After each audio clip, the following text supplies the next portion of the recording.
Welcome to Brainwaves Bistro. Grab yourselves a cuppa, kick back, and join us for mental health talk with a positive vibe. Here's Julianne.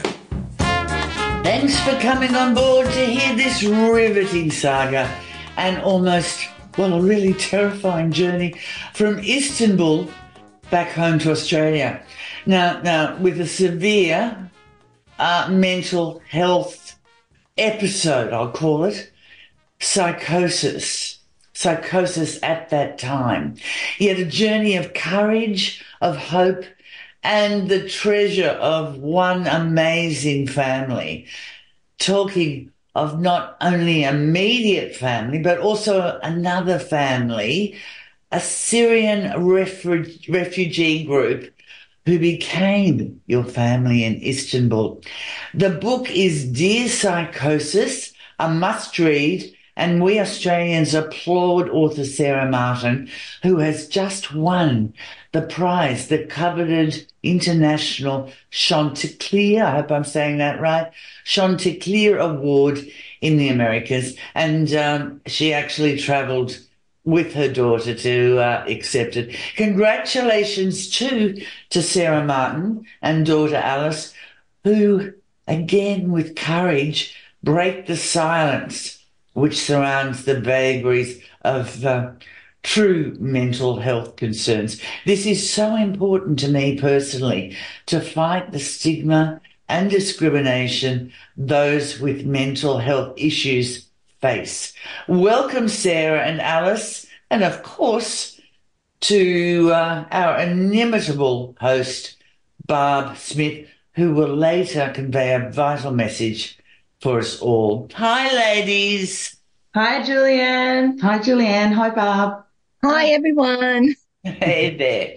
Now, we have so many mental health campaigns around, almost one a week. We know there is still stigma, however, about mental illness, particularly amongst the young. I must say, this is important. If you yourself or someone close to you have any mental health concerns, please contact your mental health professional. Alice and Sarah, please tell us about your terrifying journey, starting with your psychosis, Alice, in Istanbul. Wow, where to begin? I actually, just from memory, what I've got coming to me right now is these flags moving in the wind.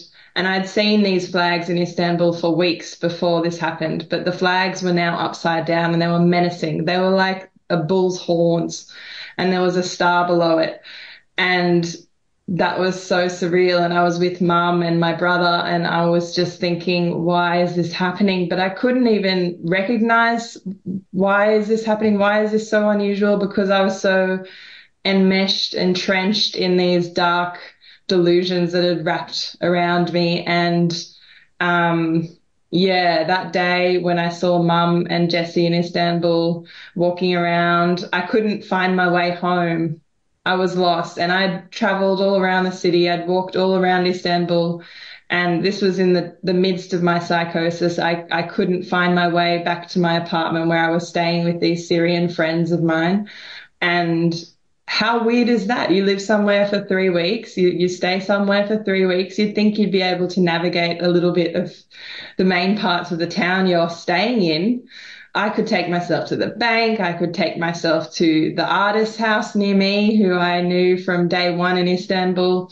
I could take myself to the spice markets, and then all of a sudden the flags are upside down and you don't really know where you are, and it doesn't make sense. And you have all these delusional thoughts, and you're just in the midst of psychosis. Yeah, it must be terrifying. And you say in the book, Sarah, the dark tentacles, they surround you. It must have been absolutely terrifying. Or did you not realize that sometimes that your reality was really warped and so scary? Or was it just your reality as it was at the time? Was there any fear involved for you? Yeah. I said, Alice, please.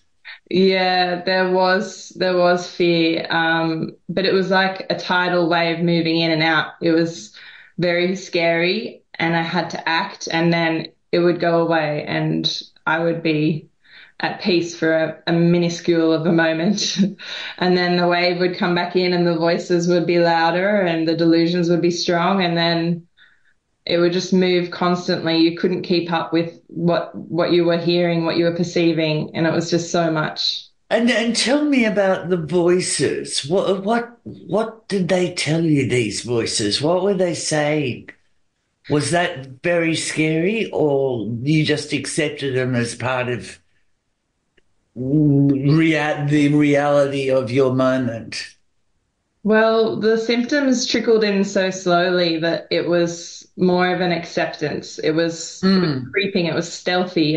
It started when I was actually in Slovenia, I believe, just exploring the seaside, and I went for a swim. So it started uh, a while before, and I just had this light feeling that I could feel my friends with me. And that was, I guess, the start of it, that I felt like they were very close to me. And I'd never had that sort of connection to people that were so far away physically that I felt like I could have conversations in my head with my friends. And then you fast forward 3 weeks, and I've taken some strange drug, an amphetamine that has kept me up at night and ruined my appetite. And obviously my mental health deteriorated. And then I was having conversations with people I met in Bulgaria who were Aussies, and I felt like they were very spiritual people, and they were giving me tips on how to navigate having a little kitten that I found, because the streets of Istanbul are full of cats and dogs. Like they're just everywhere. It's quite something. And yeah, so it started off really nice and it felt good even, but then I just remember one night the moon was out. I went for a walk, and it was as though thousands of voices were either pulling me down, telling me not to trust the man I was dating at the time, Hussein. The And same, yeah. yeah, and then a second later they'll be saying, "No, you are a power couple. You are good. You are meant to be. This is going to change everything. This is going to change the world," kind of thing. How confusing. One part that, because I love the water, and actually, Sarah, your description was, I felt like I was in the water. That it was so real. But it was, you were in the water swimming and feeling the ocean for a very long time, and you didn't realize. That was quite dangerous, but your friends were quite concerned. Can you just tell us what your reality was in that water? So that was amazing. That was actually a part that I wrote in the book. Mum may have had chats with them about it because they were very scared. I was having a ball though. None of them wanted to swim. It was a beautiful day. I decided to go swimming. I'm a very good swimmer. I was a state swimmer in high school, and so swimming for me was easy. I'll race you. Okay. Yeah, so Go on. I'm sorry. no, that's okay. Happy to race you one day. Um, let's do it in a baseline state, though. Hey, yeah, we both will. Yeah. Both healthy now. So I was not at my baseline at this point. I was feeling so good. I loved the swim. I got in there. The water felt smooth. It didn't feel too cold. It was just smooth and delicious. And I dived under and I rolled around thinking I was a seal under the water, popping up, diving back in like a seal. And I had all these thoughts telling me that this was so special and I was in sync, and I was a whale then, and then there was no fear in me at all. I got out of the water, I climbed up a rock, and I actually, when you are manic, you do risky things. Yeah. So I normally, in my normal state, would never climb this rock, but I climbed this rock And I sat there and I did some yoga on top of the rock, and I got down and I went back in the water. Probably an hour and a half had passed. And by the time I got back to the ocean, to the land at the end of this, I saw what's the word? Jesse, my brother, gave me a word for a big pack of birds. There's a word for it. Oh, it starts with M. Yeah. A mustering or yeah, what a beautiful word. I've never heard of it before. But read the book. He mentions, or you mentioned it. Yeah, there's a beautiful word there. Anyway, moving on. Alice, you described that very well. I got Commemoration. It's gonna. Yeah. One thing I was going to say, you had delusions, hallucinations. Interestingly enough, for everybody, we do experience in a mild degree a little hallucination just before we drop off to sleep. Think about it. It's hypogenic.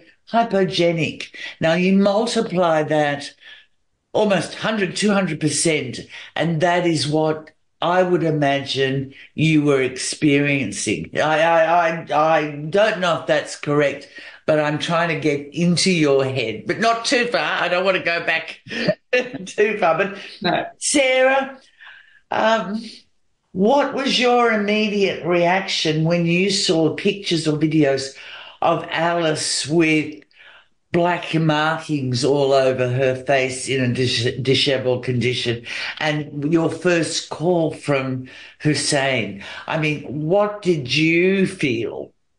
So about 4 days prior to receiving a message from Hussein, Alice had sent a photo of big, thick black marking pen like a road map all over her face. And I had gone to work. I'd opened up WhatsApp and it was 5:45 in the morning. I'm an operating theatre nurse, so I was in the sterile stock room, open up my phone, and I see that there's a message from Alice, and I'm really excited because, you want to hear about your daughter that's overseas. She's travelling by herself. So I open it up and there's a series of photographs that Alice has sent me of her face. And it took my breath away. And I looked at it again and I started to cry, not loud tears. I just was, oh my God. One of my fellow nurses came in and found me and she said, "What's the matter?" And I said, "I've just received a message from Alice." And she said, "Sarah, it can't be that bad." And I showed her the picture and it took her breath away as well. And I then texted Shane, my husband, and then sent him the photo, and he said, "There's nothing we can do. It's okay. She's 21. Let her be. She's okay." I try and ring Alice, and of course, there's no answer. So for about 24 hours, I received nothing, and then there is and I've got no one to ring. She's overseas phone. I don't have a relative. I don't have a friend to call. I have no one. So I'm just waiting for Alice to text me back or phone me. And about 24 hours later, I received another photograph with face wipes. So she's cleaned off her face and she goes, "Ta-da, finished." And I immediately ring her and say, "You okay?" "Yes, I'm fine. Nothing's wrong. It's just, did something." And lifted up that carpet and swept it underneath it and went to work again the next day. And then on the Saturday, I was at a theatre conference, and it was ironically called Wellness for Life. And I'm sitting at the conference, and I receive a message from a stranger, a friend request, and I think, "Oh, scam, not." And go back to listening to the lectures. And about an hour later, I see another one on my messenger, and it's from the same name, and I think, "Ooh." And I go, "Okay, I'm going to open this up." And it's from this man called Hussein, who I don't know who he is, but he says immediately in the message, "I'm a friend of Alice's. I think she's having some problems." And of course, my heart starts beating wildly, and I text back and about 5 minutes later, there's a bit of texting going to and fro, and I walk out of the conference to go and see if I can call him. And you ask what I think. I thought it was a scam. But then I've got these photographs in the back of my mind, and I think, is it true? Do I lift the carpet up, and what am I going to pull out? Is there going to be a can of worms under there? Do I want to face it? My husband's playing golf. He's uncontactable. So it's me. It's me. And I can't contact this guy. I'm ringing him, but nothing's happening. So fortunately for us, our oldest son was doing medicine in Melbourne, and I think I'll ring him. So I ring him, and of course I cry over the phone. I don't know why I'm crying, because I haven't spoken to Alice. It's all on what this man is telling me. And he then contacts Hussein, and then we are able to contact Alice and speak to Alice. And within 24 hours, we've decided that we're not 100% sure that this guy is true, but we're on a plane to Istanbul. The reason why we went with Jessie was a miracle in itself. Yeah. In that, traveling, when we found, I'll keep going. It was a miracle. We will come back to that just because it will go with the story. But we had about 15 hours of flying time and 15,000 kilometres of blind time where we have no idea what is going on with Alice. Absolute hell that would have been. Yeah. Stuck in the seat, just ruminating with fear. And wondering. Yeah. Hard. Now, Jesse has been wonderful. He's been a rock to you both. And weren't you lucky that he'd done a little bit of psychiatry and was able to be so supportive? He was a hero too. We've got so many heroes in that story. Also, Hussein, weren't you gifted? Can you tell us a little bit about the support? We often think too, refugees is a little bit of a, what's the word? There is stigma about the word refugee. It's like people are running away. But they're actually, these people were so brave to leave a torn country, suffered danger themselves. So we've got to remember that. And they were so heroic in your journey. Can either of you tell us about how wonderful Hussein and his friends and your friends were to help you? Well, firstly, they made me feel like I belonged. I feel like I didn't really fit in very well before, and when I met them, I don't know, I was already feeling pretty good about my friends being with me in my travels in my heart. But meeting them, having friends with me when I was already feeling so good, and I felt really safe with them.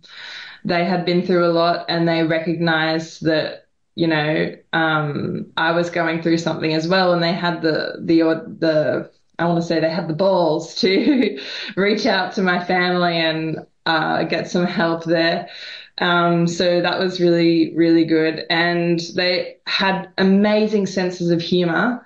They made me laugh a lot. Before things got bad, they were, always willing to have a good time, but also have a good, deep and meaningful.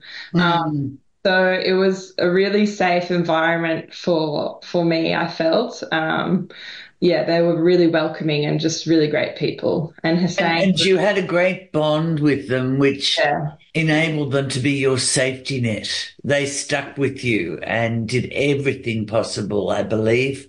Well, considering that when you think that Alice had known them for about 4 weeks, and here was this girl that they'd met acting quite strange, that I often wonder why they didn't go, Alice, there's the door, see you later, on anything more, but they didn't. And here are these people that have, like you said, have come to Turkey because of the war in Syria, they're displaced, they don't have a home, and they've opened their doors and their hearts to a girl from Australia who, and then they embraced her when she became ill, and it was amazing. And you would hate to think what would happen without them, really. Without a doubt, if Alice had been turfed out into the street in the state that she was in,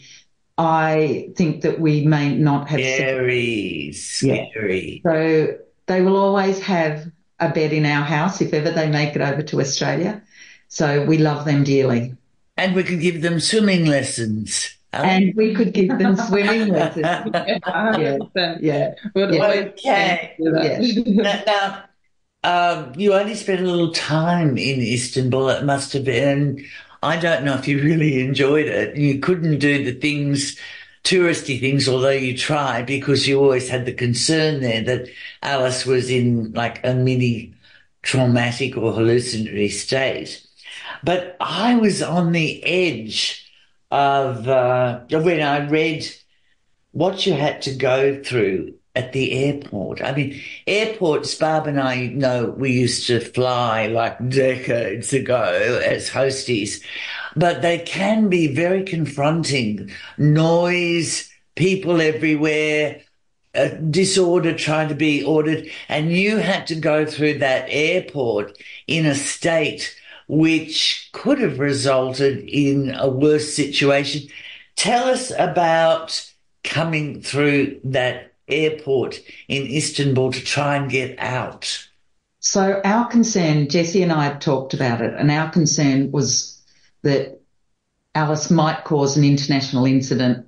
Yeah, that was when I was on edge. Alice had hundreds of voices in her head. So Jessie we'd lucked onto this quite early on as soon as we got there. Within about an hour, Jessie had given Alice his headphones and said, "Hey, Alice, put these headphones on.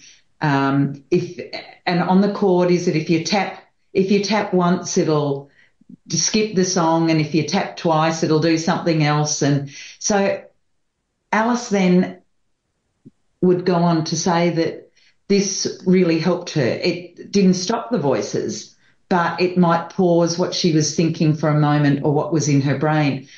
So we went, okay, we're on the way to the airport. Here's your headphones, put them on. And we got there early. We wanted to be first in the queue. Yeah. And of course, I'm oblivious. I'm just, here we are, we're in the queue. This is great. Alice and I would hold hands the whole entire time. And we got in the queue, and then Jessie's watching the customs line where you get your passport stamped and you go through. And unbeknownst to me, he'd been looking at it, and it folded backwards on itself about 3, 4, 5 times, and it was a long snake. Alice, in her mental health capacity at that moment, could not have stood in a queue with 1,000 people wending its way for a couple of hours. And I'm oblivious. I have no idea. And Jessie then, when we get our bags checked, Jess says, "Mum," and I go, "Yes." And he goes, "We can't go through that queue." And I say, "What queue?" And he goes, "That one, Mum." And I look, and it snakes backwards and forwards and backwards and forwards. And I said, "Oh, well, we have to." And he said, "No, Mum." He said, "We're going to go to that queue." And I'm a bit of a straighty 180. And so I was like, "No, what?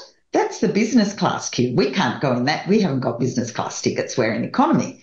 And he said, Mum, look at me. Alice can't go in the economy queue. She cannot. We need to go to that queue." So we walk over there, and of course I'm sort of hiding behind Jessie, but realising now that my heart is in my chest, my mouth, because we can't go through that queue. He's absolutely right. So he says to the lady, "My sister is sick. This is my mother.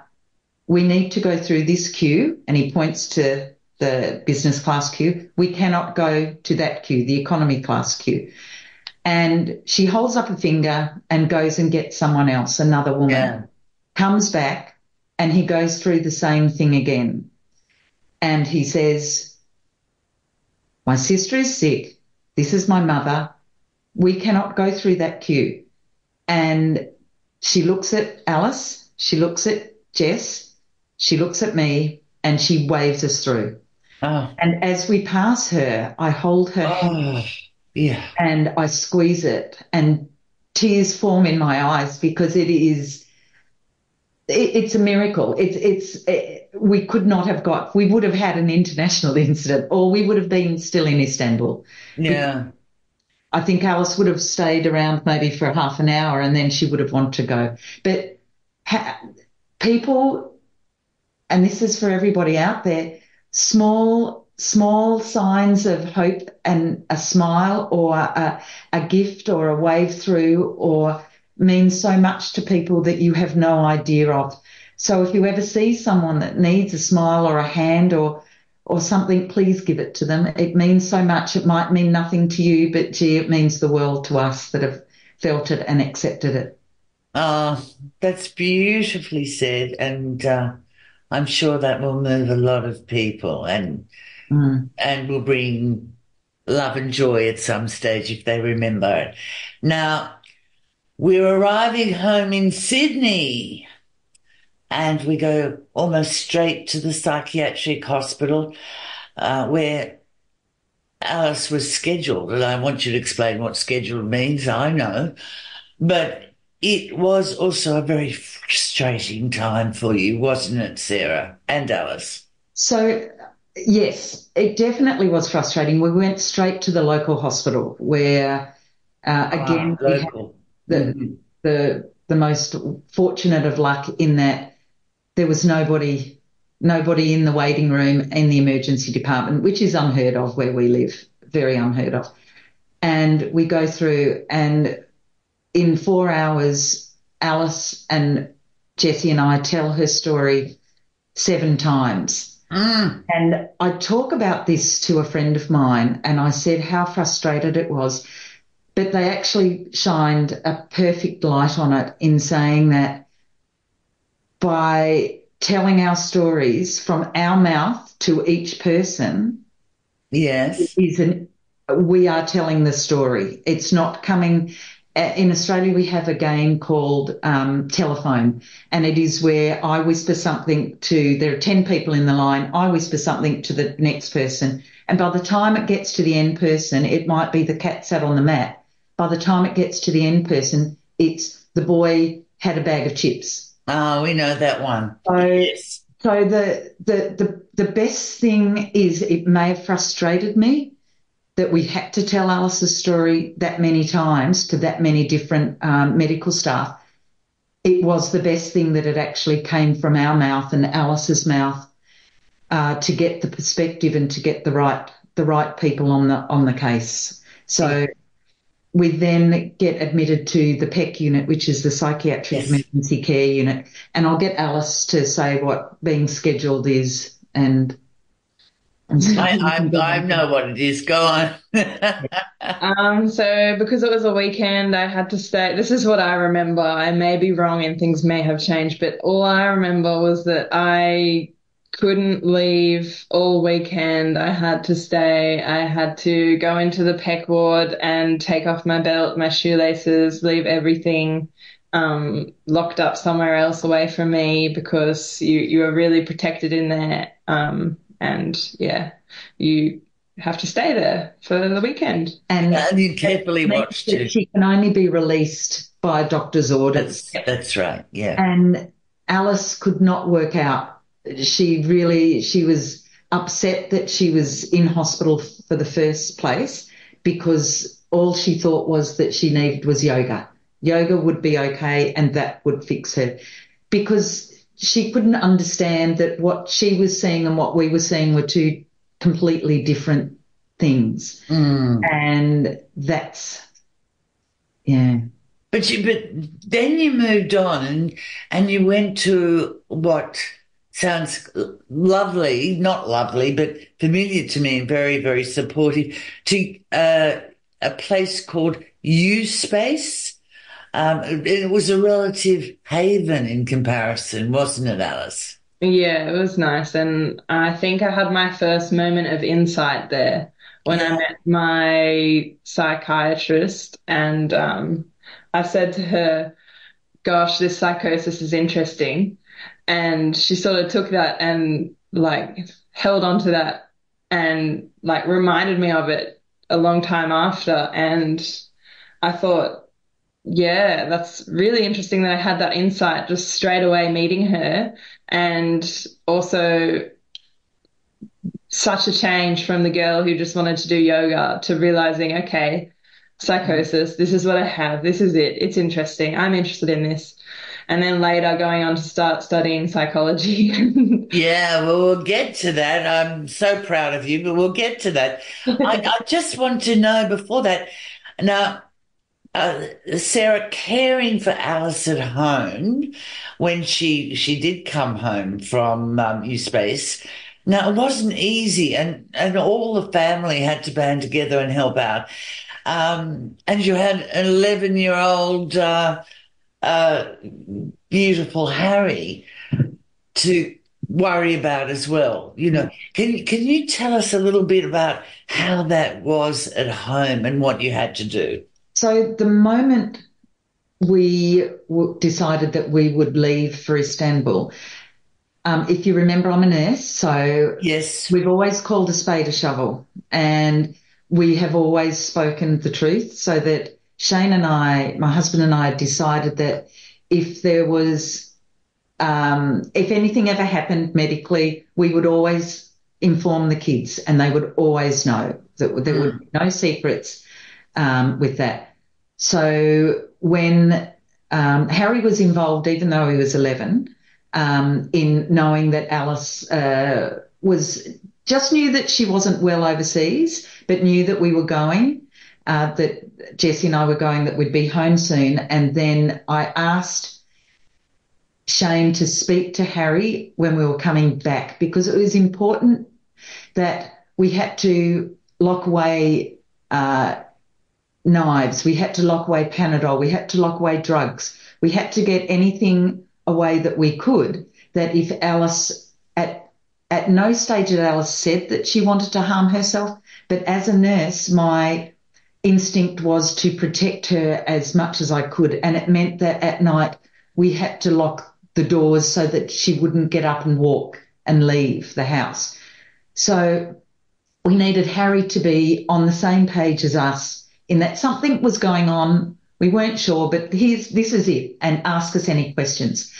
So when Alice was then released from the from PEC unit and then again from U-Space, where she spent 3 weeks, I had to have a conversation with Harry, and I put up all the phone numbers I had. So I had the phone numbers for the PEC unit.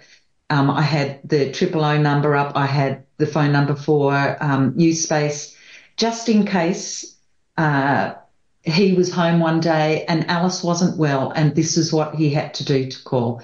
I was sad the day that I had to tell him, but Yes. he was pretty bloody amazing. And I told him all of that thinking, oh God. And he goes, got it, Mum? Going outside to play basketball now. And that was it. He accepted He what we took it told in him. his stride. He loved his sister. He would do anything for her. If this is what I need to do, I'll do it. Yep, okay.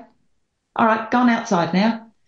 And so that was it. I'd also like to say I'd love to take the luck out of things. We were really lucky we had Hussein to call us. We were really lucky that we had Jessie with us. We were really lucky to come home to an empty emergency department. And we were really lucky and fortunate to overhear somebody talking about a private health facility. And we were really lucky to have private health insurance. There are great facilities out there that aren't private facilities. So I'd love to take the luck out of mental health. We should all be given the same opportunities as everyone else. And I think it's really important. I agree with you totally. That there are great physicians, there are great psychologists and psychiatrists in every facility that we have in Australia. But my dream and my wish would be to take the luck out of it. Okay, so it's for everybody that does have mental concerns. They can have equal attention That's it. and care, because we live in still the lucky country, but let's take the luck out and do something about it, folks. Now, very importantly, I want to make this point and I want your opinion. You were reticent about contacting Alice's friends, and tell us why. And only it seems like you were open about the concerns. We'll call them a mental health concern. To your own medical colleagues, that you felt safe with them, but not friends or others, even barely some of the family. Can you tell us why? We remained silent. And a big concern was stigma, but how can you out your child with mental illness to everybody without her consent? This is her life, not mine. And I felt that there would be judgment made on her, and I was terrified. I didn't want to ruin her life. I wanted Alice to be able to say, okay, yep, I'm happy if people know. So we waited, and we probably waited too long to tell a lot of people, and a lot of people had no idea. Would I do things differently? Maybe not at the beginning, but I would like Alice or the person with the mental health concerns to be the one to give the nod and the acceptance of a diagnosis, whatever it may be. Well, one thing, you might have heard of Lisa Curry, the great Olympic and a wonderful woman. She actually wrote to me at one stage and said, we've got to think about this. You know, a person breaks a leg, a kid breaks a leg, everybody's excited. They all want to write on the cast. It's kind of an event, but we all shy away. Exactly. Any mental health concern. That is because of the stigma. We should have the same support and understanding of people, like people signing a cast. Without a doubt. Now, let's concentrate on how resilient and achievement-oriented Alice's courage, firstly, to travel in just a year after that trauma. Wow, girl, are you fantastic? And albeit the diagnosis of bipolar affective disorder, which was very hard to diagnose, but tell us about what you've achieved since that traumatic episode. Either of you. She's just wonderful. Both of you. 1999? What? Would you?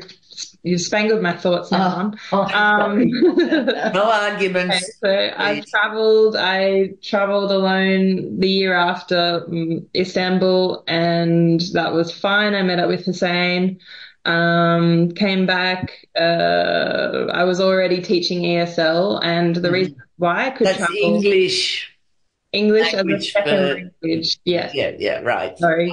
So I worked to save up enough money to go away and see him again, and I did that as soon as I could, and then I came back and I kept working, and my relationship with Hussein unfortunately ended. And then I've lived out of home. I have lived out of home for 2 years, and that I'm back at home studying and working now. But also I'm so impressed.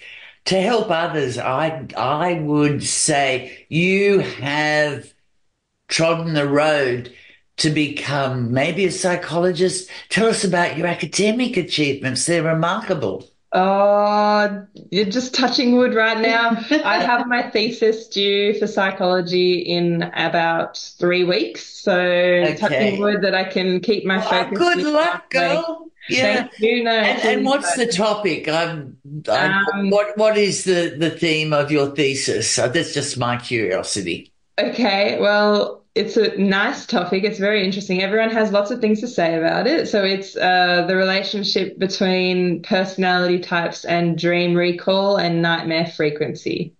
Well, fascinating. Can I read it when you've got top marks for it, darling? That would be an honour. So Now, I say to Alice that she's my hero. And Alice looks at me and she goes, Mum, I'm not. Look what I've put you through. And I go, look what you've come through. She's amazing. there's a wonderful, and I feel this way too, that we're an author, and I think she's head of psychiatry at Johns Hopkins University, one of the best in the world. And she suffers, or we won't say suffer, I don't like that word. She has grown so much and does so much. Kay Redfield Jamison, doctor, PhD, and she is my inspiration. She says at the end of her book, I wouldn't change it. My experiences has given me great growth and meaning for my life. So I kind of follow that too. And I gather, Sarah, you might feel similarly that you've grown from such a traumatic episode and having mental concerns, health concerns. Do you feel it's been a little mountain that you've overcome and grown from? I feel like Alice has taught us all so much. Yeah. Taught us humility. She's taught us vulnerability. She's taught us to look past what you see and delve deeper into find the person. Yeah. I just think it's wonderful. But it makes me so proud to know you both, girls. Congratulations. Congratulations to you both for achieving so much. And Dear Psychosis, everybody out there, is a must to read. All you have to do is just Google Dear Psychosis, that's the title, by Sarah Martin. It's a riveting read with a wonderful message, an adventure that shows great courage and determination by a wonderful family and a Syrian family as well. Let us all fight stigma and discrimination and end the silence. I don't know if you have your poem there, do you? No? I do, but I'm happy to. If they get the book, you can read the poem. But Okay. if you'd like me to read You it, know what that's called? An advertising teaser. we didn't know You've that. done well. Yeah, it's called a teaser.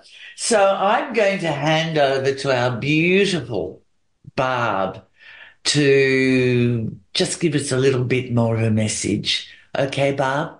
Yes, thanks, Julianne, and thanks, Sarah and Alice. Wow, I've been taking notes and I'm just amazed at both of you. It's an amazing journey. But to also add to the suicide statistics, some scientific research reports that perhaps 6% of the general population could be on what some say on the bipolar spectrum. So let us not stigmatise this mental health concern.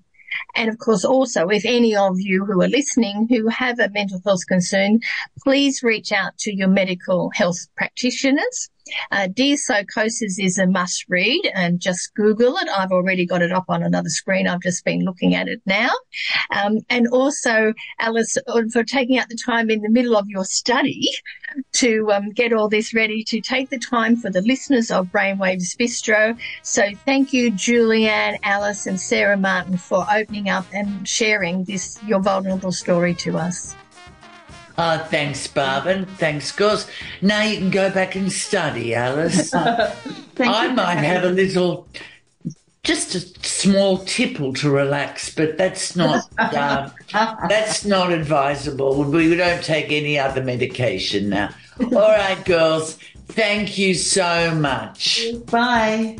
Bye.